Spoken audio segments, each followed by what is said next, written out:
आज मैंने पहली बार ये डोसा बनाया जो इतना पसंद आया कि अब ये डोसा मेरा फेवरेट बन गया, जो है शेज़वान चिली चीज़ डोसा, जिसमें हम एकदम टेस्टी जैन शेज़वान सॉस घर पर ही बनाएंगे और एकदम मार्केट जैसा ही बनेगा। और ये डोसा बहुत ज़्यादा क्रिस्पी बनते हैं। तो आप भी इस तरह से एकदम क्रिस्पी डोसा खाना पसंद करते हो तो वीडियो एंड तक ज़रूर देखिएगा। जय जिनेंद्र, welcome to my Jain recipe. मैं हूँ जीनर। तो चलिए आज की रेसिपी शुरू करते हैं। सबसे पहले हमें जैन शेज़वान सॉस बनाना है, तो उसके लिए मैंने यहाँ 7 से 8 सूखी कश्मीरी लाल मिर्च में से बीज निकालकर आधा कप गर्म पानी में भिगो दिया था। तो देखिए मिर्ची अच्छे से सॉफ्ट हो गई है। अब इसे हम मिक्सर बाउल में ऐड करके एकदम फाइन पेस्ट बना देंगे। तो देखिए लाल मिर्च की पेस्ट बनकर तैयार है।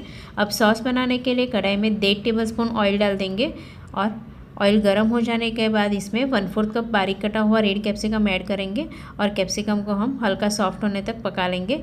अगर रेड कैप्सिकम नहीं है तो आप ग्रीन कैप्सिकम का भी यूज़ कर सकते हो। अब इसमें 7 से 8 बेसिल लीव्स को बारीक कट करके ऐड करेंगे और बेसिल लीव्स की जगह आप चाहो तो पुदीने के पत्ते और तुलसी के पत्ते भी ऐड कर सकते हो। तो देखिए बेसिल लीव्स को भी हमें हल्का सौते करने के बाद एक टमाटर की प्यूरी को ऐड करेंगे और 1 से 1.5 टेबलस्पून टमाटो सॉस, 1 टीस्पून सौंठ पाउडर, 1/4 टीस्पून काली मिर्च पाउडर, 1 टीस्पून चीनी, आधी टीस्पून नमक ऐड करेंगे और सब अच्छे से मिक्स कर लेंगे। अगर आप चीनी स्किप करना चाहो तो स्किप भी कर सकते हो और टमाटर सॉस की मात्रा ज़्यादा कर सकते हो। तो देखिए यहाँ टमाटर की प्यूरी को भी हमें अच्छे से पका लेना है। बाद में हम जो कश्मीरी लाल मिर्च की पेस्ट बनाई थी वो ऐड करेंगे और अच्छे से मिक्स कर लेंगे। अब गैस की फ्लेम मीडियम टू हाई कर देंगे और चम्मच से चलाते हुए सॉस को गाढ़ा होने तक हमें पका लेना है। तो देखिए इस तरह 7 से 8 मिनट में सॉस गाढ़ा हो जाएगा और इस तरह से गाढ़ा हो जाने के बाद इसमें 1 से 1.5 टीस्पून सोया सॉस और 1 टीस्पून विनेगर ऐड करेंगे। विनेगर की जगह आप चाहो तो नींबू का रस भी ऐड कर सकते हो, पर थोड़ा सा विनेगर ऐड करने से ये सॉस की शेल्फ लाइफ भी बढ़ जाएगी। तो देखिए सॉस बनकर तैयार है।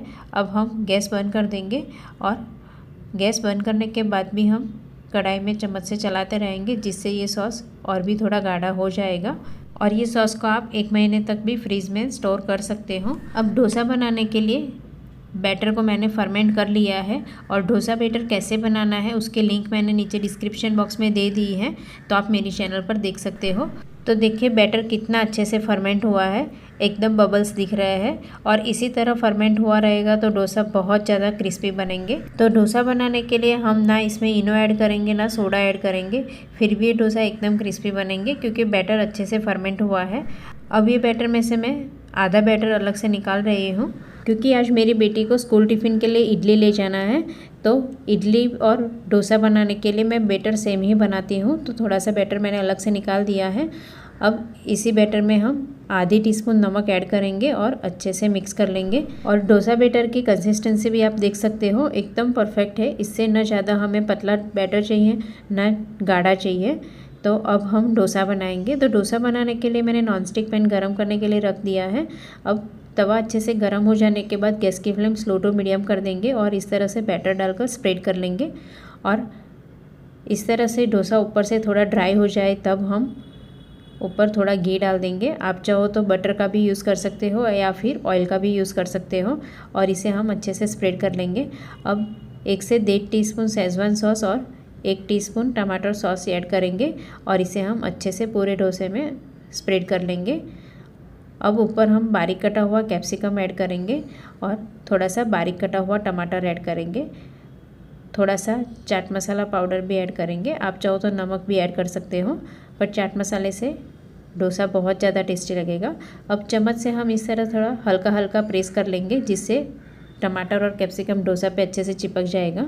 अब थोड़ा सा चीज़ ग्रेट कर लेंगे और बारीक कटा हुआ हरा धनिया डाल देंगे। थोड़ा सा चिली फ्लेक्स ऐड करेंगे और डोसा को हमें स्लो टू मीडियम फ्लेम पर 3 से 4 मिनट के लिए क्रिस्प होने तक पका लेना है।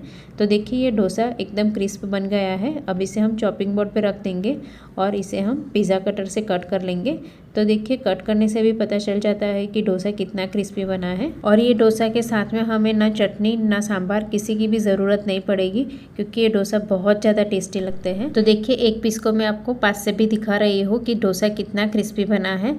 बहुत ही मज़ेदार शेजवान चिली चीज़ डोसा बनकर तैयार है। तो आप भी डिनर के लिए एक बार घर पर ज़रूर ट्राई करना, सभी को बहुत पसंद आएगा। Thank you so much for watching.